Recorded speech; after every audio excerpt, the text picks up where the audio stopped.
গ্রামের এক পুরনো বাড়ি। লোকজন বলতো বাড়িটাতে নাকি ভূত আছে।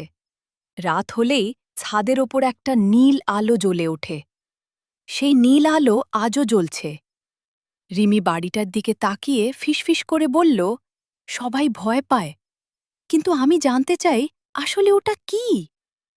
পাশেই দাঁড়িয়েছিল রায়ান, তার হাতে ছোট্ট একটা টর্চ। সে কাঁপা গলায় বলল, রিমি, আমরা সত্যিই ভেতরে যাব? হ্যাঁ, ভয় পেলে তো রহস্য কখনো জানা যাবে না। দুজন একসাথে বাড়ির গেট ঠেলে ভেতরে ঢুকে পড়ল। বাড়ির ভেতরটা নিস্তব্ধ, কড়কড় শব্দ করে সিঁড়ি কাঁপছে। নীল আলো আরো উজ্জ্বল হয়ে উঠছে। রায়ান টর্চ শক্ত করে ধরল।